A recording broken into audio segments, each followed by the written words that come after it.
नमस्कार, स्वागत है आपका। आप देख रहे हैं अपना बिहार। मैं हूं आपके साथ सुमित झा। न्यूज 18 के ऑपरेशन कागज का बड़ा असर हुआ है। पटना के डीएम ने छापेमार दस्ते का गठन कर दिया है।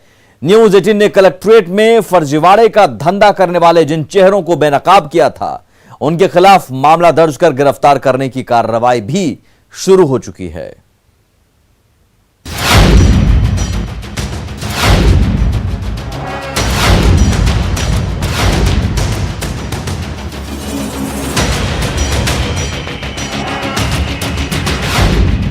न्यूज 18 के ऑपरेशन कागज का बड़ा असर। न्यूज 18 के ऑपरेशन कागज दिखाने के बाद पटना कलेक्टेरिएट में हड़कंप मचा हुआ है। छापेमारी के लिए पटना के डीएम ने बनाई टीम।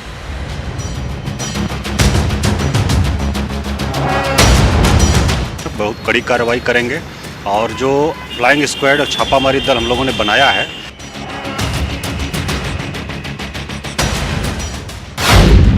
ऑपरेशन कागज में बेनकाब चेहरे होंगे गिरफ्तार।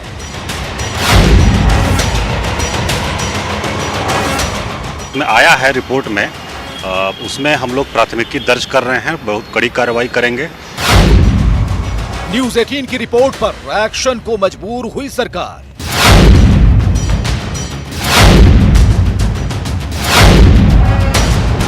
जिलाधिकारी के संज्ञान में आया है।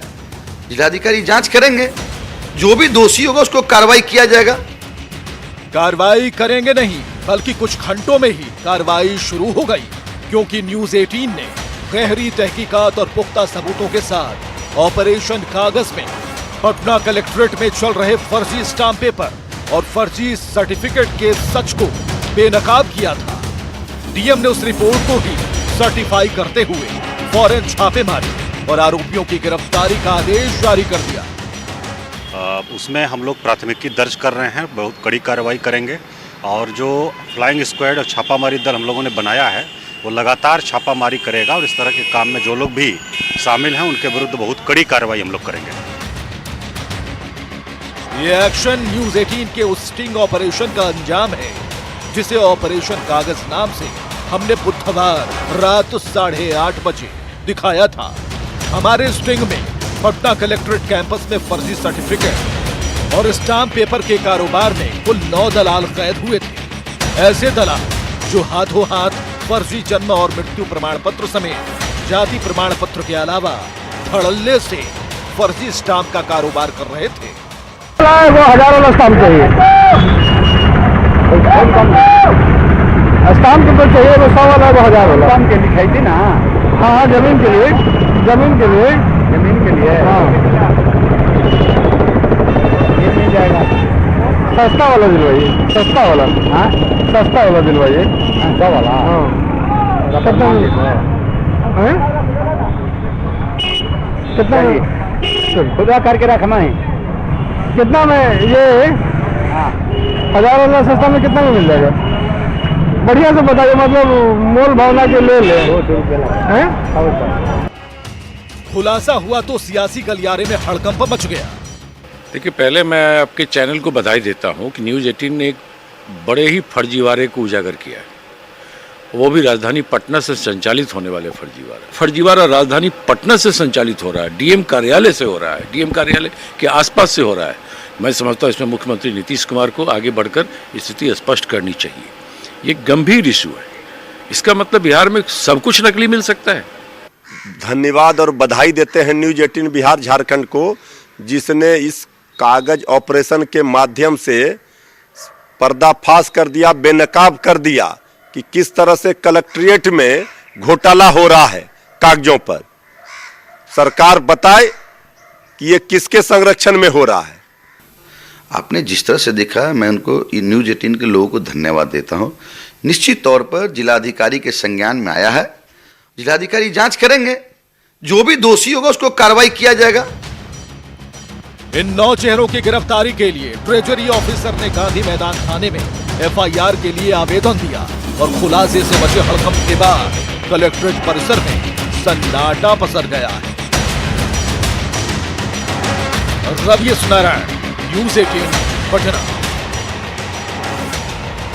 ये जहाँ पे तमाम वेंडर यहाँ पे बैठे रहते थे, वो सारे वेंडरों ने अपनी दुकान तक बंद कर ली है और लगातार जो है वो भागे फिर रहे हैं। लेकिन जिला प्रशासन जो है वो कार्रवाइयाँ तो कर रहा है, लेकिन ज़रूरत इस बात की है कि ना सिर्फ यहाँ पे छोटे छोटे दलाल पकड़े जाएं, बल्कि जितने बड़े चेहरे हैं वो शामिल हैं उन्हें पकड़ में आए, ताकि ये बड़ा फर्जीवाड़ा जो मास्टरमाइंड है वो सामने आना चाहिए, ताकि उसकी गिरफ्तारी हो और इन सारे करतूतों पर पर्दा उठ सके। कैमरा पर्सन अजय दुबे के साथ रवि एस नारायण, न्यूज़ 18 पटना। आगे बढ़ते हैं। विधानसभा चुनाव में करारी हार के बाद एलजेपी को एक और बड़ा झटका लगा है। एलजेपी के 208 नेता जेडीयू में शामिल हो गए हैं। जेडीयू के राष्ट्रीय अध्यक्ष आरसीपी सिंह ने सभी को सदस्यता दिलाई। बंगले में मची भगदड़, 208 नेताओं ने छोड़ी एलजेपी। एलजेपी छोड़ थामा जेडीयू का झंडा।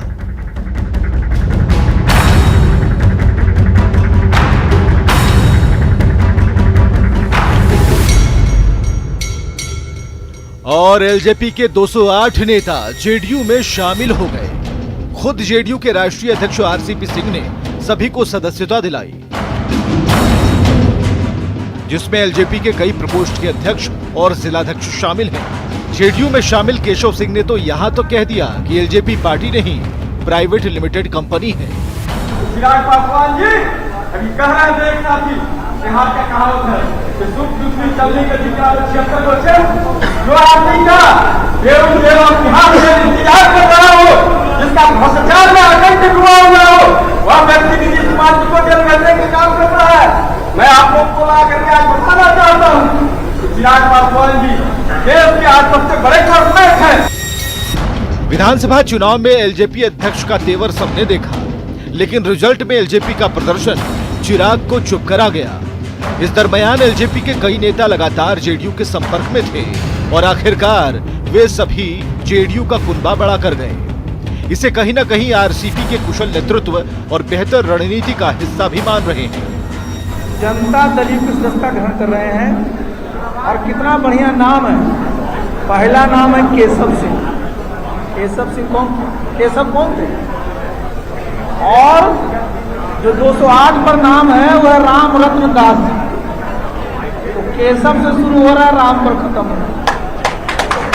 208 साथी हैं, तो जितने 208 साथी आज हमारी पार्टी की सदस्यता ग्रहण कर रहे हैं, उनके प्रति आभार प्रकट करता हूं, उनको बधाई देता हूं और बहुत बहुत शुभकामनाएं उनको। केशव सिंह का 2 दिन पहले का बयान और चेहरे की रंगत केवल इशारा ही नहीं कर रही थी, बल्कि बता रही थी कि बात अब संपर्क से आगे बढ़ चुकी है। वो कहते हैं कि सुबह का सवेरा बताता है कि दिन कैसा होगा, मगर इस सुबह का मिजाज दोपहर जैसा है। शैलेंद्र कुमार, न्यूज़ 18 पटना। इधर एलजेपी ने कहा कि जिन नेताओं के जेडीयू में शामिल होने का दावा किया जा रहा है उन्हें पार्टी से पहले ही निकाल दिया गया था और कुछ ऐसे लोगों के नाम हैं जो पार्टी में कभी रहे ही नहीं। पार्टी नेता राजू तिवारी ने कहा कि पहले भी एलजेपी को तोड़ने की कोशिश हुई, लेकिन किसी को कुछ हासिल नहीं हो सका। ये लिस्ट 208 की मिली है और 208 में सिर्फ 8 लोगों को मैं जानता हूं कि ये पार्टी में पदाधिकारी थे। बाकी किसी को मैं 22 साल से लोक जनशक्ति पार्टी में हूं, किसी को मैं पहचानता हूं। ये टोटल फर्जी है 208। देखिए, लोक जनशक्ति पार्टी आज की पार्टी नहीं है और बहुत बार तोड़ने का प्रयास हुआ है और तोड़ा भी गया है, लेकिन लोक जनशक्ति पार्टी पुनः अपने आप को मजबूती के रूप में आकर के उभर कर दिखाई है। लालू यादव के फरमान के बाद तेज प्रताप भले ही शांत हो गए हों, तेज प्रताप जगदानंद का मामला भले ही थोड़ा ठंडा पड़ गया हो, लेकिन तेज प्रताप के हुंकार से पार्टी में कोहराम मचा है। एक एक कर बड़े नेताओं पर तेज प्रताप के हमले से पार्टी बैकफुट पर है। वहीं विपक्ष तेज प्रताप के जरिए तेजस्वी को टारगेट कर रहा है। पहले रामचंद्र पूर्वे, फिर स्वर्गीय रघुवंश बाबू और अब जगदानंद सिंह। कुल मिलाकर कहीं तेजस्वी निशाने पर तो नहीं। बैठे हुए हैं और अभी तक इन्होंने आजाद पत्र नहीं लिखा है। आदरणीय पिताजी थे, ये लोग पूरे तरीके से यही लोग हैं जो पिताजी को बीमार किए हुए हैं, जगदानंद जैसे लोग। पार्टी दफ्तर पहुंचकर अफरा तफरी मचा देने वाले लालू के राम की हुंकार कोहराम में तब्दील हो चुकी है।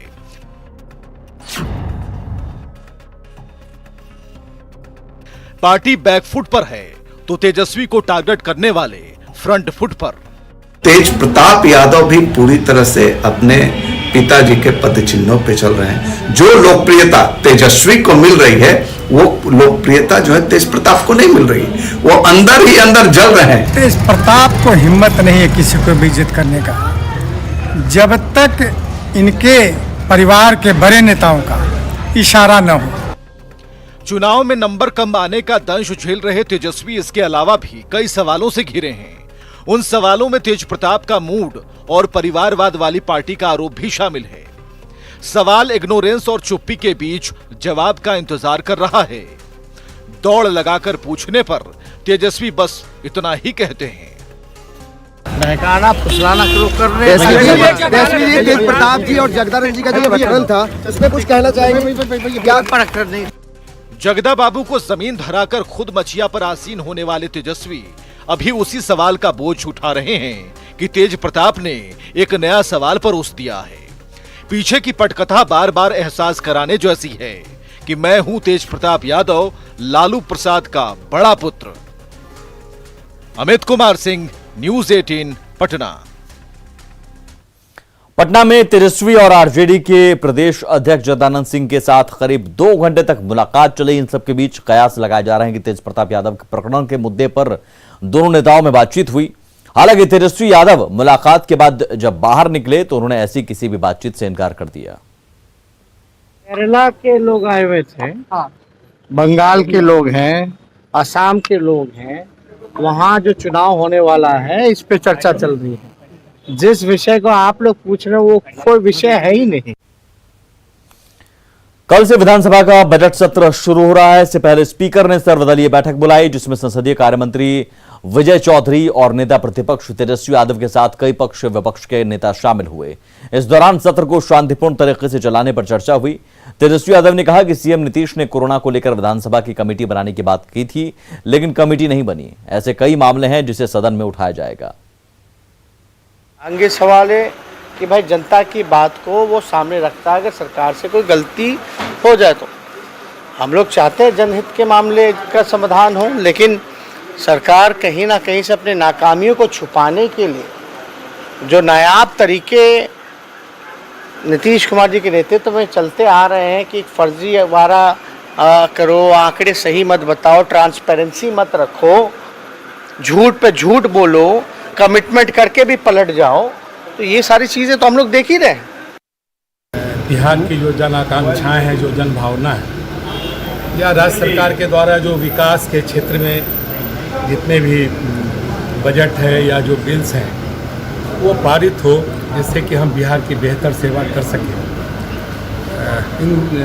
ये सारे विषय आए हैं और सबों ने एक स्वर से सदन बेहतर ढंग से चले। जो प्रश्न काल है उसका पूरा का पूरा प्रश्न काल का समय प्रश्न के लिए हो, कुछ अमर्यादित चीज़ें न आवे, जिससे कि अनावश्यक जो कुछ चीज़ें हो जाती है उससे हम लोग बचें।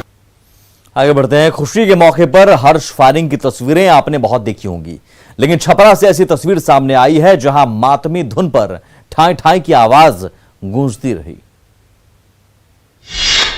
गम का माहौल,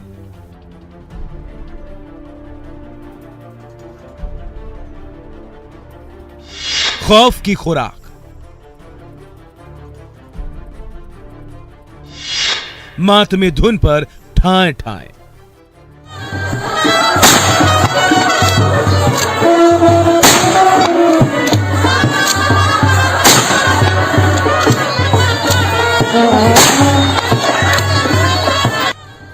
हर्ष फायरिंग के कई मामले आपने देखे और सुने होंगे,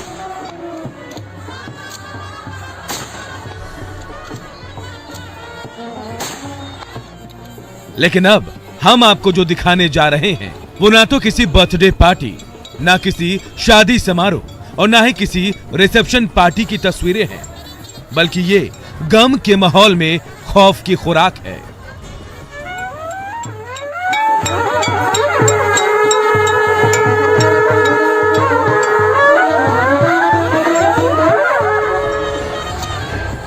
मातमी धुन पर ठाए ठाए।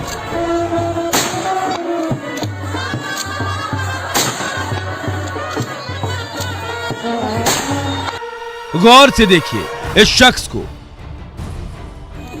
जो नियमों को ताक पर रखकर प्रशासन को ठेंगा दिखाते हुए शव यात्रा में फायरिंग कर जश्न मना रहा है।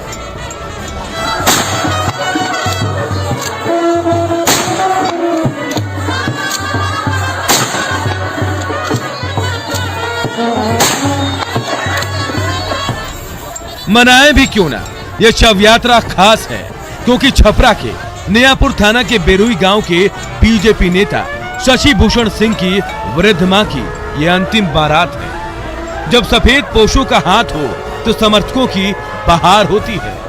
देखिए कैसे यह शख्स राइफल को हवा में लहरा रहा है, आसमान में ताबड़तोड़ गोलियां दाग रहा है। इसको थोड़ा सा भी अंदाजा नहीं कि इसकी छोटी सी चूक किसी की जान ले सकती है। लेकिन सवाल यह है कि कब चेतेगा प्रशासन, हर्ष फायरिंग पर कब लगेगी लगाम, ऐसे रसूखदारों पर कब होगी कार्रवाई। सरकार ने हर्ष फायरिंग को अनुज्ञप्ति नियमों का उल्लंघन माना है। इसके बाद भी बार बार फायरिंग की तस्वीरें सामने आ जाती हैं। इससे तो यही जाहिर होता है कि नियम कानून कागजी कोरम तक ही सिमट कर रह गया है। संतोष कुमार, न्यूज 18 छपरा। खबर खगड़िया से, ट्रैक्टर पलटने से यहां 3 बच्चों की मौत हो गई जबकि 5 जख्मी हैं। बच्चे ट्रैक्टर पर खेल रहे थे। इसी दौरान ट्रैक्टर मालिक ने ट्रैक्टर स्टार्ट कर तेजी से चलाने लगा। बच्चों ने कई बार उससे उतारने को कहा लेकिन ट्रैक्टर नहीं रोका गया। कुछ दूर जाने के बाद ट्रैक्टर गड्ढे में पलट गया जिसमें 3 बच्चों की मौत हो गई।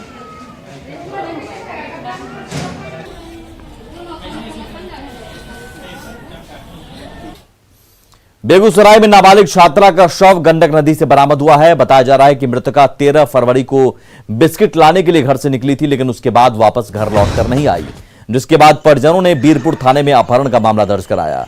17 फरवरी की रात गंडक नदी के किनारे से मीनाक्षी कुमारी का शव मिला। शव मिलने के बाद से परिजन आक्रोशित हैं। आशंका जताई जा रही है कि दुष्कर्म के बाद हत्या की वारदात को अंजाम दिया गया। फिलहाल पुलिस हर एंगल से मामले की जांच कर रही है। मैं 6:30 बजे घर से बिस्किट लेने के लिए बाहर निकली और रास्ते से ही लापता हो गई। कल 17 तारीख को जो है सो 17 फरवरी को उसका डेड बॉडी मिला है। हम किसी के ऊपर शंका नहीं है लेकिन हम चाहते हैं कि प्रशासनिक तौर पे इसका इतना जांच हो कि अगर कुछ गलत हुआ है वो उभर के सामने और जो समाज का भेड़िया है उसको सज़ा मिले ताकि फिर दोबारा किसी बहन बेटी के साथ ऐसा घटना। एक से लापता थी। लड़की के पिता के द्वारा 14 तारीख को अपहरण की सूचना दी गई थी जिसके आधार पर धारा 363, 366 ए भादवी में प्राथमिकी दर्ज कर अनुसंधान की जा रही थी। 17 तारीख को शाम में सिमरी पुल के नज़दीक कोरिया घाट के पास एक लाश मिली है जिसको इनके परिवार वालों ने शिनाख्त की है कि यह मीनाक्षी कुमारी है। उसके बाद आगे की अग्रतर कार्रवाई की जा रही है। बेतिया में उत्पाद विभाग को बड़ी सफलता हाथ लगी है। सिरसिया ओपी के गरबुआ नहर पर उत्पाद विभाग ने अवैध शराब भट्टियों को नष्ट किया है। इस दौरान करीब 18,000 लीटर शराब बरामद हुई है। गरबुआ नहर पर पहली बार शराब की भट्टियां नष्ट नहीं हुई। उत्पाद विभाग की टीम हर बार कार्रवाई करती है लेकिन शराब माफिया हर बार शराब का अवैध कारोबार शुरू कर देते हैं।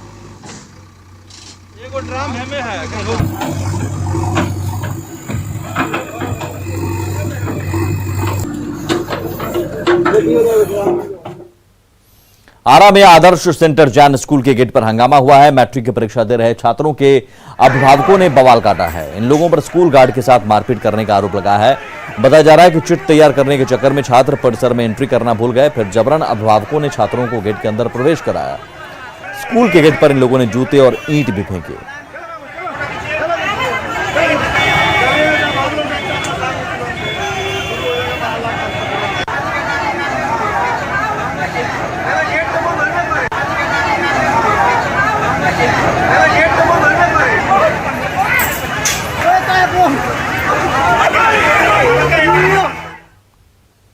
और इसी के साथ अपना बिहार में इतना ही। आगे देखिए जोहार झारखंड।